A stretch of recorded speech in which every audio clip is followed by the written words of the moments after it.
Hello बच्चों, आज दूसरी प्रश्नावली प्रतिलोम त्रिकोणमितीय फलन स्टार्ट करेंगे। प्रतिलोम त्रिकोणमितीय फलन है क्या? 11th क्लास में आप लोगों ने पढ़ा था त्रिकोणमितीय फलन, जैसे x बराबर sine theta, cos theta, tan theta, ये जो है 6 त्रिकोणमितीय अनुपात। तो f थीटा बराबर साइन थीटा लिख दिया, फलन के रूप में अपन ने लिख दिया, या x बराबर साइन थीटा लिख दिया यहाँ पे। तो ये क्या बन गया बेटा? ये हो गया त्रिकोणमितीय फलन। यहाँ हो क्या रहा है, यहाँ थीटा का मान रखेंगे, ये है कोण, और इसके संगत कोई वास्तविक मान निकल के आएगा। जैसे थीटा बराबर मैंने 30 डिग्री रखा, तो साइन 30 डिग्री का मान होता है 1/2। तो ये कोई ना कोई वास्तविक संख्या निकल के आएगी। और साइन के लिए अपने को पता है कि साइन के लिए मान कहाँ से कहाँ तक आएगा, -1 से लेके 1 तक मिलेगा। तो किसी भी फलन में अपन चर के वो मान जिसके लिए क्या हो, दिया गया फलन परिभाषित हो, उसको अपन क्या बोलते हैं, उस फलन का प्रांत बोलते हैं। तो यहाँ पे x बराबर साइन थीटा जो त्रिकोणमितीय फलन है, इसका प्रांत क्या हो गया, ये थीटा हो गया, कोण हो गया, जो रखेंगे। जो कुछ मिलता है प्रांत के सभी संभव मानों के लिए, फलन के जो जो मान मिल सकते हैं उन सब का जो समुच्चय होगा वो क्या होता है, परिसर होगा। ये क्यों समझा रहा हूं अभी पता चल जाएगा। देखो, तो यहाँ पे प्रांत में क्या रख रहे हैं अपन, कोण, और उसके संगत अपने को क्या मिल रहा है, कोई ना कोई वास्तविक मान मिल रहा है। परिसर क्या होगा, कोई वास्तविक संख्या होगी यहाँ पे। अब ये तो बात हो गई किसके लिए, त्रिकोणमितीय फलनों के लिए। मैंने पूछ लिया आप लोगों से कि साइन 30 डिग्री का मान कितना होता है, तो बता दोगे आप क्या, 1/2 है। 35 डिग्री का कितना होगा, 32 डिग्री का कितना होगा, 40 डिग्री का कितना होगा, आप लोगों को पता है तो बता सकते हो, नहीं पता तो अपन कैलकुलेटर से या कैसे भी फाइंड आउट करेंगे। तो यहाँ पे क्या, ये त्रिकोणमितीय फलन है कि अपन क्या करेंगे, साइन कोस टेन कोस सेक कोसेक में थीटा के मान रखेंगे, उनके संगत अपने को एक्स के मान मिलते जाएंगे। अब मेरे को उल्टा पूछना है कि जैसे अभी साइन 30 डिग्री का मान 1/2 होता है, अब मैंने ऐसे पूछ लिया कि साइन में कितने डिग्री का मान 1/2 होता है, तो आप लोग बता दोगे कि 30 डिग्री का मान 1/2 होता है। फिर मैंने पूछ लिया कि साइन में बताओ 1/4 मान कितने डिग्री का होता है, 1/5 कितने का होगा, 2/3 कितने का होगा, 0.414 कितने का होगा, 0.725 साइन में कितने डिग्री का मान होगा। तो ये आप डायरेक्टली नहीं बता सकते। तो इसके लिए क्या करना पड़ेगा, अपने को कोई ना कोई एक ऐसा फलन परिभाषित करना पड़ेगा जिसमें क्या रखें, वास्तविक मान रखें, और उसके संगत क्या मिले अपने को, कोण। इसमें क्या हो रहा है, कोण रख रहे हैं और वास्तविक मान मिलता जा रहा है। 30 डिग्री रखा, 50 डिग्री रखा, 100 रखा, 1000 रखा, 5000 रखा, जो भी है उसके संगत x का मान मिलता जाएगा। अब अपने को ऐसा फलन चाहिए जिसमें मेरे को x का मान रखना है कि वास्तविक की -1 से लेके 1 के बीच में कोई भी मान रखूं मैं, और उसके संगत मेरे को क्या मिले, साइन में कोण मिल जाए। तो ये फलन है बेटा कौन सा, त्रिकोणमितीय फलन। अब इसका रिवर्स अपन इनवर्स कोई फलन परिभाषित करेंगे, विपरीत बिल्कुल, कि जिसमें प्रांत तो बने x और परिसर क्या बने अपना, थीटा बने। तो वो फलन क्या होगा, प्रतिलोम त्रिकोणमितीय फलन हो जाएगा। त्रिकोणमितीय फलन का जो प्रतिलोम फलन होगा वो क्या हो जाएगा, प्रतिलोम त्रिकोणमितीय फलन। इसका दूसरा नाम भी है बेटा, इसको इंग्लिश में बोलेंगे इनवर्स ट्रिग्नोमेट्रिक फंक्शन। मैं शॉर्ट में ITF लिखूंगा, इनवर्स ट्रिग्नोमेट्रिक फंक्शंस। कई जगह आपको ये ऐसे भी मिल जाएगा, प्रतिलोम वर्तीय फलन, इनवर्स सर्कुलर फंक्शंस। प्रतिलोम त्रिकोणमितीय फलन और प्रतिलोम त्रिकोणमितीय फलनों का ही दूसरा नाम क्या है, प्रतिलोम वर्तीय फलन भी है। कि जब x बराबर साइन थीटा है तो थीटा बराबर क्या आ जाएगा, साइन, यहाँ पे ये -1 और यहाँ x लिखूंगा, इसको पढ़ेंगे क्या, साइन इनवर्स x। तो थीटा बराबर हो गया साइन इनवर्स x। ये कोई नया फलन परिभाषित हो गया। अब इस फलन में मैं किसका मान रखूंगा, x का मान रखूंगा, तो ये तो इसका बन जाएगा प्रांत, और किसका मान मिलेगा, थीटा का, तो ये बन जाएगा इसका परिसर। तो यहाँ पे देखो थीटा का मान रख रहे थे, x का मान मिल रहा था। अपन एक उल्टा फलन बिल्कुल ही कंप्लीटली रिवर्स इसका प्रतिलोम अपने डिफाइन कर दिया, परिभाषित कर दिया कि यहाँ x का मान रखेंगे, थीटा का मान मिल जाएगा। तो अब अपनी टेंशन खत्म हो गई कि 1/2 साइन में कितने डिग्री का मान होता है। तो ये एक ऐसा फलन हो गया कि जिसके अंदर अपन क्या करेंगे, इस फलन में मान रख देंगे, कहाँ से कहाँ तक, -1 के बीच में, -1 से लेके 1 के बीच में कोई भी मान, जैसे 0.24668 ये लिख दिया। ये कितने का है, तो जो फलन परिभाषित कर दिया तो इसके संगत अपने आप ही क्या मिल जाएगा अपने को, कोण, कि हाँ जी इतने डिग्री का मान ये होता है। तो ये फलन है त्रिकोणमितीय फलन, और इसका बिल्कुल कंप्लीट विपरीत जो प्रतिलोम जो फलन है वो क्या हो गया, प्रतिलोम त्रिकोणमितीय फलन हो गया बच्चों।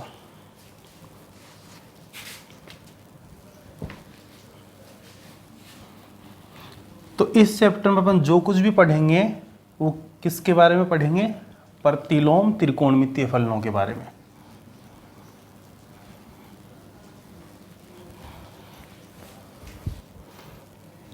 हाँ, तो थीटा बराबर, मैं साइन इनवर्स के लिए ले लेता हूँ, ऐसे cos inverse, tan inverse, cot inverse, sec inverse, cosec inverse, हर त्रिकोणमितीय फलन के लिए क्या होगा, एक प्रतिलोम त्रिकोणमितीय फलन परिभाषित होगा। तो थीटा बराबर साइन इनवर्स एक्स ले लिया। अब देखो कुछ ज़रूरी बातें, जैसे मैं पहले बात कर रहा हूँ त्रिकोणमितीय फलनों की। त्रिकोणमितीय फलनों में क्या होगा कि साइन स्क्वायर थीटा लिखा है मैंने, इसका मतलब क्या है, इस साइन स्क्वायर थीटा को मैं ऐसे भी लिख सकता हूँ, साइन थीटा का पूरे का होल स्क्वायर, या इसको मैं ऐसे भी लिख सकता हूँ साइन थीटा गुणा में साइन थीटा। ये और ये एक ही बात है, लेकिन ये इसके बराबर नहीं होगा। अभी ये जो लिख रहा हूँ ये क्या लिख दिया मैंने, ये लिख दिया साइन थीटा का वर्ग। यहाँ पे साइन स्क्वायर थीटा है, यहाँ साइन थीटा स्क्वायर है। तो इसमें पहले क्या करेंगे, जो थीटा है कोण उसका वर्ग करेंगे, फिर उसके अपन ज्या निकालेंगे, साइन का मान निकालेंगे। इसमें इसका मतलब क्या है कि पहले साइन थीटा निकाल के जो मान आ रहा है उसका वर्ग करेंगे। ये बात होगी किसके लिए, त्रिकोणमितीय फलनों के लिए। क्या प्रतिलोम त्रिकोणमितीय फलनों में ऐसा कर सकते हैं क्या, तो देखो मैं यहाँ पे कुछ लिख रहा हूँ, एक बार केयरफुली सुनना, कन्फ्यूजन दूर हो जाएगा। एक तो मैंने ऐसे लिख दिया, -1 यहाँ लिख दिया, एक में -1 मैंने यहाँ पे लिख दिया, और एक में -1 यहाँ लिख दिया। क्या ये तीनों एक ही बात है क्या। अब आपके मन में विचार आएगा कि जैसे अपन साइन स्क्वायर थीटा को साइन थीटा का होल स्क्वायर लिख सकते हैं, मतलब यहाँ अगर 2 है तो घात पूरे की 2 बन जाएगी, 3 है तो यहाँ पे 3 हो जाएगा, 4 है तो 4 हो जाएगा, 5 है तो 5 हो जाएगा। तो क्या इसमें भी ऐसा ही हो जाएगा क्या, नहीं होगा। ये तीनों ही आपस में बराबर नहीं है, ये देख लेना।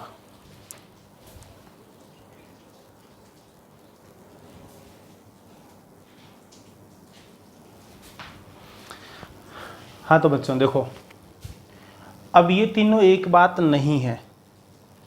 अब सोचेंगे कि ये और ये तो बराबर होने चाहिए थे, क्योंकि जब इसमें यहाँ ऐसे लिख सकते हैं तो इसमें कैसे नहीं लिख सकते, नहीं लिख सकते बेटा, इसमें कंप्लीटली कंसेप्ट अलग है। ये क्या है, ये प्रतिलोम त्रिकोणमितीय फलन है, साइन इनवर्स एक्स जिसे पढ़ेंगे। इसमें क्या है, x की घात -1 है, ऋणात्मक घात को धनात्मक बनाने के लिए क्या करेंगे, अंश को हर में या हर को अंश में लेके जाएंगे। तो इसका मतलब क्या है, इसका मतलब बेटा ये है साइन में 1/x, और ये क्या है, ये साइन x की पूरे की घात -1 है, तो इसको धनात्मक बनाऊंगा तो क्या लिखूंगा, 1/sin x लिखूंगा, या 1/sin x का मतलब क्या हो गया, कोसेक x। तो ये तो प्रतिलोम त्रिकोणमितीय फलन है, ये साइन 1/x है, ये कोसेक x है। तो ये तीनों आपस में बराबर नहीं है, तो इस चीज़ का आपको स्पेशली ध्यान रखना है। यहाँ पे आप ये कब कर सकते हो कि साइन कोस टेन इनकी घात, ये साइन की घात यहाँ पे n लिखा हुआ है, तो इसको साइन थीटा की पूरे की घात n कब लिख सकते हो, जब n एक प्राकृत संख्या हो। यहाँ पे 1 2 3 4 5, जीरो के लिए तो मान वैसे 1 आ जाएगा, ऋणात्मक आते ही -1 लगाते ही क्या बन जाएगा, ये बन गया प्रतिलोम त्रिकोणमितीय फलन। एक दूसरी ज़रूरी बात, जो कुछ स्टैंडर्ड बुक्स वगैरह हैं या जैसे साइंटिफिक कैलकुलेटर वगैरह वहाँ यूज में लोगे तो ये साइन इनवर्स एक्स ऐसे लिखा हुआ नहीं मिलेगा। तो इसी को कैसे लिख सकते हैं, इसी को आप ऐसे भी लिख सकते हो बच्चों, ARC sine x, arc sine x. एक दूसरा नाम बताया था मैंने आपको, प्रतिलोम त्रिकोणमितीय फलनों का दूसरा नाम क्या होता है, प्रतिलोम वर्तीय फलन होगा। आर्क इंग्लिश में बोलते हैं बेटा चाप को। चाप क्या होगा? वर्त की परिधि का कोई एक टुकड़ा होता है, तो वहां से लिया हुआ ये आर्क। तो आर्क साइन एक्स का मतलब क्या हो गया? Sine inverse x. मतलब जो त्रिकोणमितीय फलन है जिसके पीछे भी आर्क लगा दिया ना, उसका मतलब क्या हो गया? इनवर्स हो गया। जैसे आर्क कोस एक्स का मतलब cos inverse x, arc ten x का मतलब टेन इनवर्स एक्स हो जाएगा। तो या तो ऐसे अपने को तो यहाँ 12th लेवल पर जनरली मिलेगा, जो स्टैंडर्ड बुक्स वगैरह है IIT वगैरह की, या जो कंपटीशन एग्जाम में क्वेश्चंस हैं कई जगह ऐसा लिखा हुआ मिल जाता है, तो कंफ्यूज नहीं होना है। तो ये बात हो गई किसके लिए? प्रतिलोम त्रिकोणमितीय फलन क्या है, त्रिकोणमितीय फलन क्या है, उससे प्रतिलोम त्रिकोणमितीय फलन कैसे बने हैं। त्रिकोणमितीय फलनों में कोण प्रांत होता है, x का परिसर होगा, x का जो मान मिलेगा वो। इसमें क्या होगा? जो वास्तविक संख्या रखेंगे वो प्रांत है, उसके संगत जो कोण मिलेगा वो क्या हो जाएगा? परिसर हो जाएगा।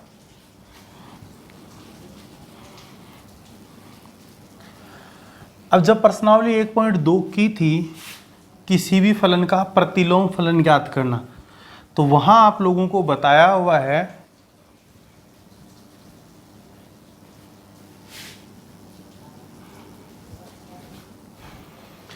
जब प्रश्नावली 1.2 की थी बच्चों, प्रतिलोम किसी भी फलन का प्रतिलोम फलन ज्ञात करना, तो प्रतिलोम फलन ज्ञात करने के लिए सबसे ज़रूरी शर्त क्या थी? सबसे ज़रूरी शर्त ये थी कि बच्चों जो फलन है वो फलन क्या होना चाहिए? एक एक की आच्छादी होना चाहिए।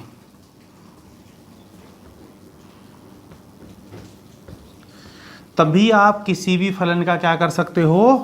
प्रतिलोम फलन ज्ञात कर सकते हो। अब देखो इसकी ज़रूरत ये पॉइंट में यहाँ क्यों बता रहा हूँ। जैसे मैं बात करूँ सिंपल त्रिकोणमितीय फलन की, साइन के रेस्पेक्ट में बात कर रहा हूँ मैं, बाकी सारे आ जाएंगे। जैसे साइन के ग्राफ की बात करूँ बच्चों, साइन का ग्राफ ऐसे चलेगा, ये माइनस अनंत से प्लस अनंत तक चलता रहता है। ये यहाँ पे 0 आएगा, पाई आएगा, 2 पाई, ये पाई/2, 3 पाई/2, 5 पाई/2, 7 पाई/2। इसका अधिकतम मान कितना हो सकता है? 1। न्यूनतम मान कितना हो सकता है? -1 हो सकता है। ठीक है। अगर अब मैं प्रतिलोम वर्तीय फलन की बात करूँ या प्रतिलोम त्रिकोणमितीय फलन की बात करूँ, तो आपकी बुक में ग्राफ बना के दे रखे हैं हर प्रतिलोम त्रिकोणमितीय फलन के लिए, तो वहाँ से एक बार देख लेना आप। तो ये साइन का है, जैसे मैंने x बराबर साइन थीटा लिख दिया। अब मैं बना रहा हूँ साइन इनवर्स का, थीटा बराबर साइन इनवर्स x। अब इसका जो ग्राफ बनेगा बच्चों वो ऐसा कुछ बनेगा, इस टाइप से। ये जो था इस प्रकार से बन जाएगा ये। ठीक है। इधर अधिकतम मान +1 आएगा, न्यूनतम -1। ये देखो यहाँ पे x एक्स से अपन रख रहे हैं, y एक्स पे मान मिल रहा है, तो ये तो हो गया प्रांत, ये हो गया परिसर। तो इस बार इसमें क्या हो गया, अपन -1 से लेके +1 तक ही मान रख रहे हैं, तो प्रांत तो क्या हो जाएगा? -1 से लेके +1 तक सभी वास्तविक संख्याओं का समुच्चय, और y एक्स पे उसके संगत क्या मिल रहा है? कोण। तो इसमें कोण यहाँ पे था और वास्तविक मान यहाँ पे थे, इसमें मिलेंगे अपने को कोण। जैसे ये 0 हो गया, ये पाई हो गया, ये 2 पाई हो गया, यहाँ पे माइनस का पाई हो गया, -2 पाई। ये ग्राफ देख लेना, आपकी बुक में NCERT बुक में बना के दे रखा है। बीच में यहाँ पे क्या आ जाएगा? π/2। इधर कितना आ जाएगा? 3 π/2। इधर कितना आ जाएगा बच्चों? ये 5 π/2 आ जाएगा। मतलब ये π/2 यहाँ रहेगा। ठीक है, बस बता रहा हूँ कि π/2 पे मान 1 मिलेगा, -π/2। ठीक है। ऐसे ही यहाँ पे ये जो मान है इस पे कितना आएगा? ये -π/2 आएगा।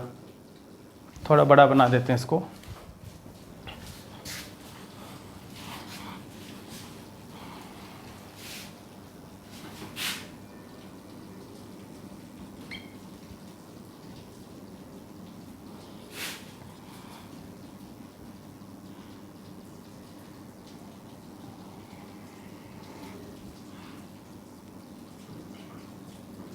एक दो साइकिल बना रहा हूँ मैं। ये 1, इधर -1, ये 0, यहाँ पे π/2, π/2 पे मान 1, यहाँ पे पाई, इधर 3 π/2, ये 2 पाई। इसमें प्रांत क्या है? प्रांत ये है, x एक्स से जो मान रख रहे हैं -1 से 1। तो यहाँ पे ऐसा नहीं कि π/2 रख रहे हैं तो 1 मिल रहा है।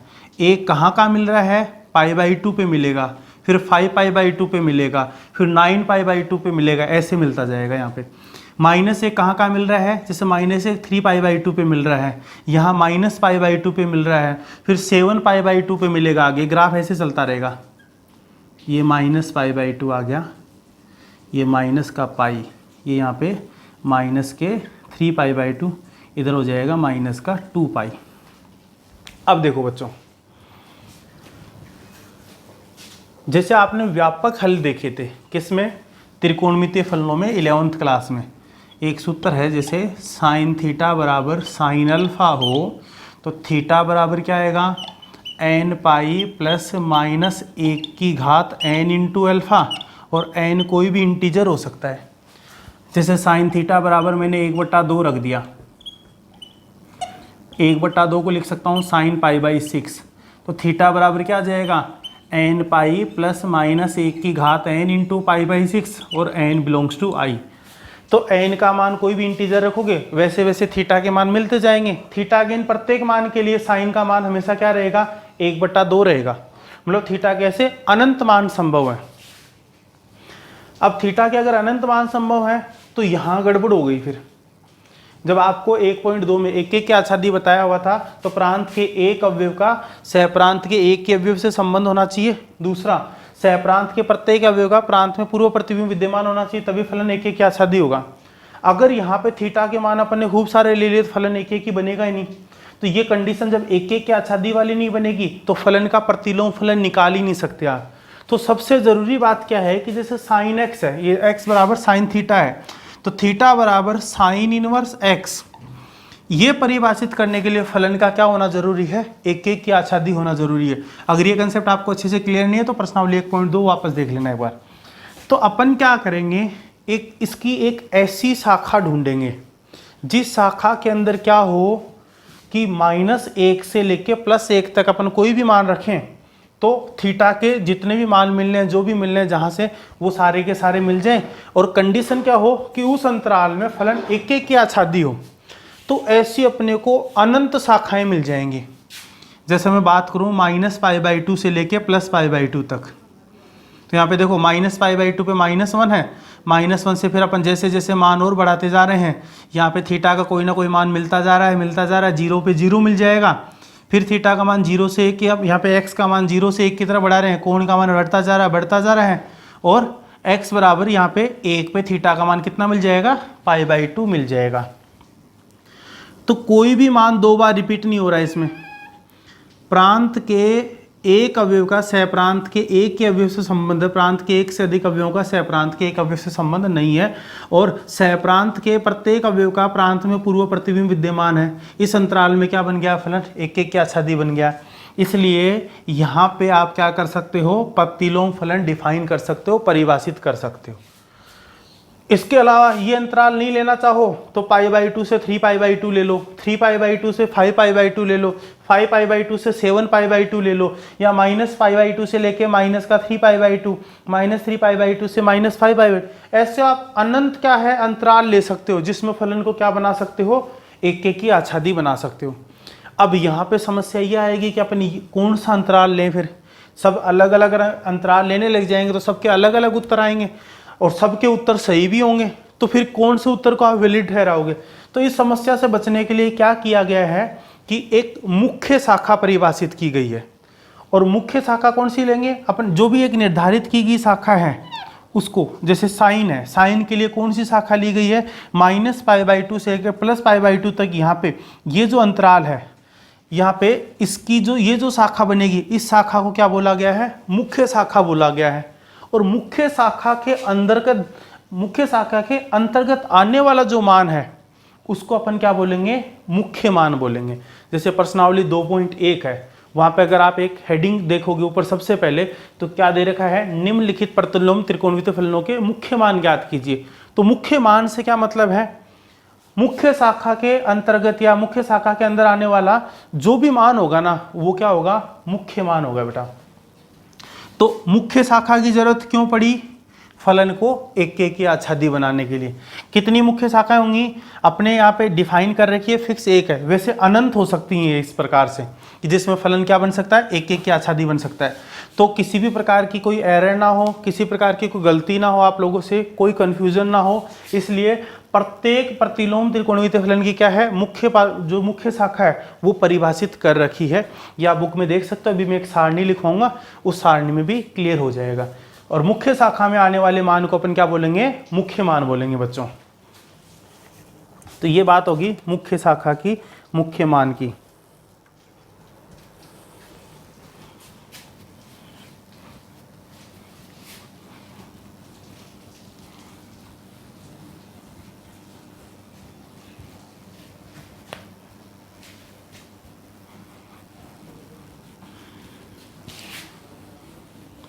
प्रश्नावली 2.1 से आपके बोर्ड एग्जाम में 1 नंबर का क्वेश्चन आएगा, मुख्य मान ज्ञात करने वाला।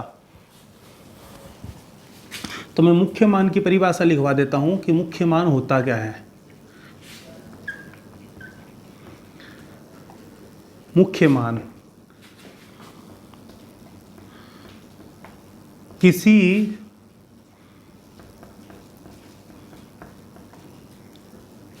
प्रतिलोम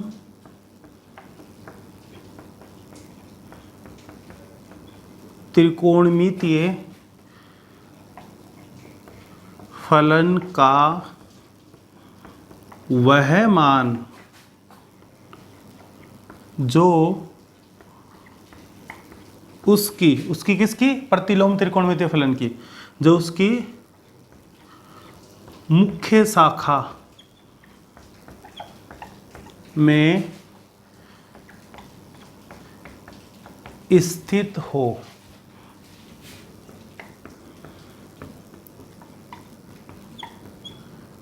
मुख्य मान कहलाता है।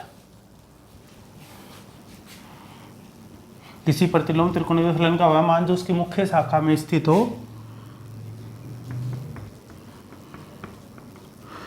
प्रतिलोम त्रिकोणमितीय फलन का मुख्य मान कहलाता है। तो मुख्य मान क्या हो जाएगा, जो उसकी मुख्य शाखा में स्थित हो। तो इस समस्या से बचने के लिए अभी क्या है, प्रांत और परिसर पहले से डिफाइन है, आपको वही लेके चलने हैं। तो यहां तो बच्चों में लिख रहा हूं प्रतिलोम त्रिकोणमितीय फलन, शॉर्ट में ITF लिख रहा हूं, मतलब इनवर्स ट्रिग्नोमेट्रिक फंक्शन। इधर लिख रहा हूं मैं प्रांत और यहां लिख रहा हूं मैं परिसर। इसको दिमाग में बिठा लेना बच्चों अच्छे से। जो कुछ खेल है वो इसी का है लगभग इस चैप्टर में। प्रतिलोम त्रिकोणमितीय फलन ही ऐसे फलन है जो कंप्लीटली कंडीशन बेस हैं। ऐसा होगा तो ये होगा, थोड़ी सी कंडीशन चेंज की कि x का मान यहाँ से यहाँ रख दिया तो परिसर वगैरह भी बदल जाएगा, सब कुछ ही चेंज हो जाएगा। तो आपको स्पेशली ध्यान रखना है इस चैप्टर में। तो अभी प्रांत और परिसर पहले से डिफाइन है, उन्हीं को यूज में लेना है। परिसर अपन कौन सा मान लेंगे, मुख्य शाखा में स्थित मान लेंगे। तो sine inverse x, cos inverse x, tan inverse x, cot inverse x, sec inverse x and cosec inverse x। सबसे पहले प्रांत लिख लेता हूं। प्रांत मतलब x का मान क्या क्या रख सकते हैं यहाँ पे। तो साइन इनवर्स और कोस इनवर्स का प्रांत होता है बेटा -1 से 1। बड़े कोष्टक में लिखा है यहाँ पे बंद अंतराल है, इसका मतलब -1 से लेके +1 तक सभी वास्तविक संख्याओं का समुच्चय, जिसमें -1 और +1 दोनों शामिल हैं। कोस इनवर्स में क्या हो जाएगा, अंतराल -1 से 1। टेन इनवर्स में r, कोट इनवर्स में r, सभी वास्तविक संख्याओं का समुच्चय। सेक इनवर्स x में क्या हो जाएगा, mod x greater than equals to 1। Cosec inverse x में क्या हो जाएगा, mod x greater than equals to 1। परिसर देखो, जब x का मान -1 से +1 तक रखेंगे तो थीटा का मान, कोण का मान क्या क्या मिल सकता है, कहाँ से कहाँ तक मिलेगा। और ये मान कौन से ले रहा हूँ मैं, मुख्य मान वाला है। एक अंतराल लेंगे कि जो भी मान हो, मुख्य शाखा के स्थित जो मान है वो मुख्य मान है। तो मुख्य शाखा कौन सी ली है अपन ने, कहाँ से कहाँ तक लिया है, वो यहाँ डिफाइन कर रहे हैं। तो साइन इनवर्स के लिए ये हो जाएगा बंद अंतराल -π/2 से +π/2, -π/2 से लेके +π/2 तक सभी कोण जो वास्तविक संख्या उनका समुच्चय जिसमें ये दोनों भी शामिल है। कोस इनवर्स के लिए क्या हो जाएगा, बंद अंतराल 0 से पाई। टेन इनवर्स के लिए क्या हो जाएगा, खुला अंतराल -π/2 से +π/2। कोट इनवर्स के लिए क्या हो जाएगा, खुला अंतराल 0 से पाई।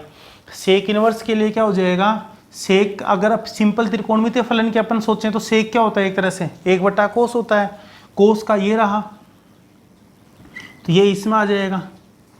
अब जैसे मैं बात करूं कोस 0 कहाँ होता है, एक तरह से याद रखने के लिए कोस 0 कहाँ होगा बेटा, कोस 0 होगा π/2 पे। तो π/2 पे अगर 0 होगा तो 1/0 होता है परिभाषित, इसका मतलब π/2 नहीं ले सकते। तो 0 और पाई के बीच में π/2 आएगा। जब अपन किसी भी अवयव को हटाते हैं तो हमेशा किस में लिखेंगे, मझले कोष्ठक में लिखेंगे। क्यों, क्योंकि ये समुच्चय को प्रदर्शित करेगा कि एक ऐसा समुच्चय है जिसमें एक ही अवयव है और वो अवयव कौन सा है, π/2। तो इसका मतलब क्या है, 0 से लेकर पाई तक सभी वास्तविक संख्याओं का समुच्चय जिसमें π/2 शामिल नहीं है। और ये क्या आ जाएगा, कोसेक इनवर्स। अगर सिंपल त्रिकोणमितीय फलन की बात करें तो कोसेक थीटा 1/sin थीटा होता है, तो साइन वाला ही आ जाएगा इसमें। अब 1/sin है, साइन 0 होता है 0 पे, तो 1/0 अपरिभाषित होता है। तो एक तरह से याद रखने के लिए क्या हो जाएगा, 0 नहीं लेंगे इसमें, तो 0 नहीं लेंगे तो 0 को हटा दो आप। तो ये हो गए प्रांत, ये हो गए परिसर। साइन इनवर्स का प्रांत -1 से 1, परिसर -π/2 से +π/2। खुले और बंद अंतराल का ध्यान रखना है, -π/2 से +π/2 ये भी है और ये भी है। ये बंद अंतराल है, मतलब इसमें -π/2 को भी शामिल करना है, +π/2 को भी। ये खुला अंतराल है, इसमें -π/2 +π/2 दोनों को शामिल नहीं करना है, ठीक है ना। इस चीज़ का ध्यान रखना आपको स्पेशली। कोस इनवर्स में प्रांत -1 से 1, परिसर ही हो जाएगा। टेन इनवर्स कोट इनवर्स के प्रांत सेम है, इन दोनों के सेम रहेंगे, इन दोनों के। टेन इनवर्स का परिसर खुला अंतराल -π/2 से +π/2। कोट इनवर्स का खुला अंतराल 0 से पाई। सेक इनवर्स का बंद अंतराल 0 से पाई जिसमें π/2 शामिल नहीं है।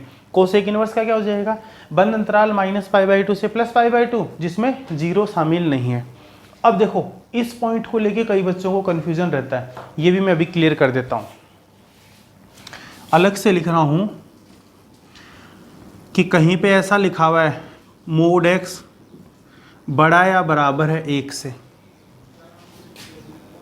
या इसका मतलब क्या है कि x का जो मान है वो -1 के बराबर या उससे छोटा, या x का मान 1 के बराबर या उससे बड़ा। इसी को ऐसे भी लिख सकते हैं अपन, ऐसे नहीं लिखना चाहो अंतराल के रूप में लिखना चाहो तो ऐसे लिख दो -अनंत से -1 बंद अंतराल, ये खुले में आएगा ये बंद में आएगा। प्लस अनंत माइनस अनंत को कभी भी बंद अंतराल में लिखते। या का मतलब यूनियन हो गया 1 से अनंत। या तो ऐसे लिख सकते हो या ऐसे लिख सकते हो। ऐसे भी नहीं लिखने का मूड है आप इसको ऐसे भी लिख सकते हो।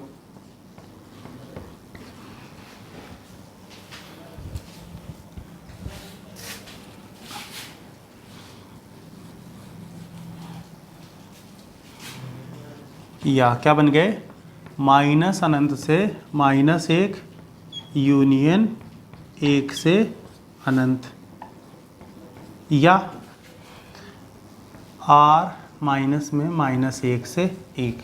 और संख्या रेखा के रूप में लिखना चाहें तो अपन इसको ऐसे लिख सकते हैं, संख्या रेखा पे निरूपित करना चाहें, इधर माइनस अनंत इधर प्लस अनंत। यहाँ कहीं पे -1 आएगा, इधर +1 आएगा। जिस बिंदु को शामिल करना होता है वहाँ तो अपन डॉट लगाते हैं, और जिसको नहीं शामिल करना होता वहाँ होल लगाते हैं। तो -1 को भी लेना है इसमें, +1 को भी लेना है। -1 के बराबर या उससे छोटा, -1 के बराबर या उससे छोटा, ये आ जाएगा ये पार्ट। जिस पार्ट को लेना था उसको गहरा काला कर देते हैं। +1 के बराबर या उससे बड़ा, तो +1 या उससे बड़ा, ये वाला हिस्सा आ जाएगा।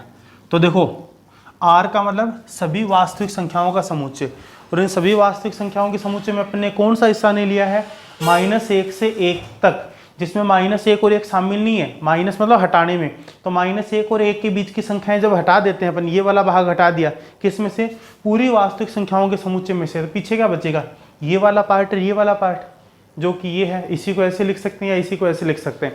तो ये जो लिख रखा है बच्चों मैंने यहाँ पे, वो 4 प्रकार से लिखा हुआ मिल सकता है, ऐसे तो डायग्राम बना के तो देगा नहीं, इसके अलावा 4 प्रकार में से कहीं भी किसी भी प्रकार से लिखा हुआ मिल सकता है। ये चारों की चारों एक ही बात है, इस बात को लेके कहीं भी किसी प्रकार से कोई कंफ्यूज नहीं होना है।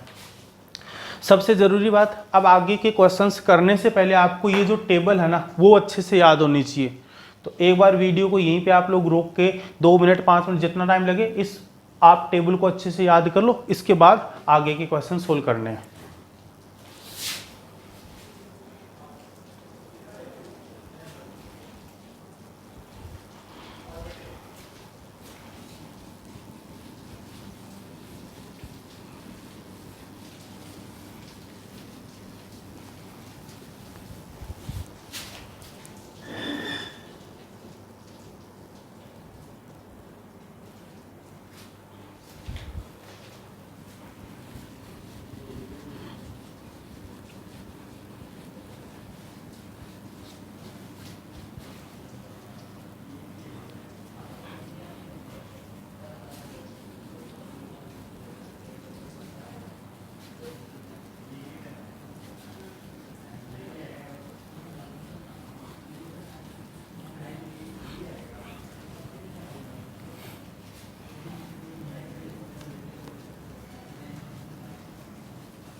अब देखो बच्चों, मुख्य मान से संबंधित ये प्रश्न किस प्रकार से बनेंगे। 2 तो उदाहरण दे रखे हैं, 2.1 प्रश्नावली है, तो अभी मैं 2 उदाहरण करके बता देता हूँ लैंग्वेज के साथ कैसे लिखने हैं।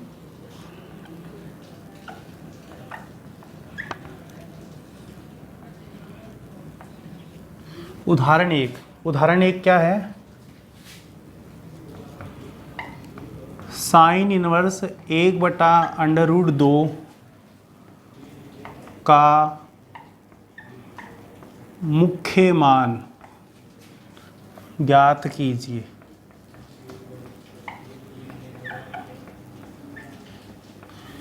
कैसे ज्ञात करेंगे,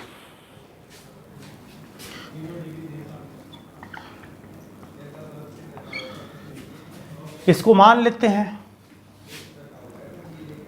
माना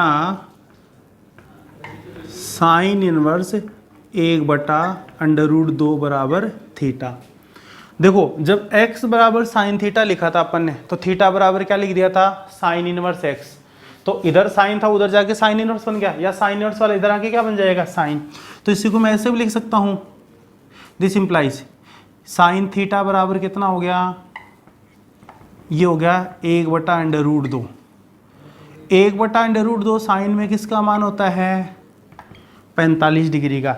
लेकिन अपन ने जितने भी मान लिखे थे यहाँ पे परिसर में, वो किस प्रकार से, कौन से रूप में थे बेटा, वो रेडियन फॉर्म में थे। तो यहाँ पे भी अपन कौन रेडियन में लिखेंगे, वर्तीय पद्धति में, तो साइन π/4।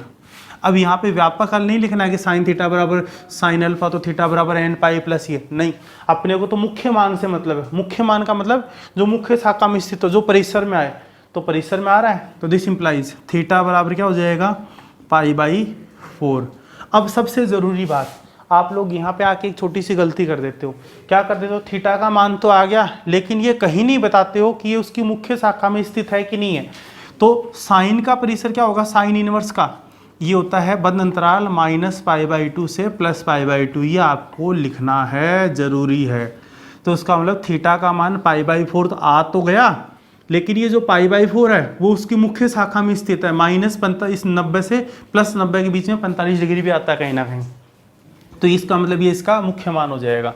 अपन लास्ट में निष्कर्ष के रूप में क्या लिख देंगे, अतः साइन इनवर्स 1/√2 का मुख्य मान π/4 है।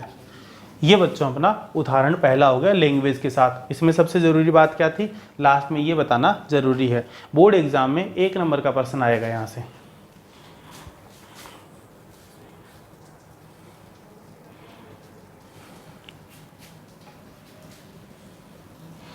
दूसरे में देखो उदाहरण 2,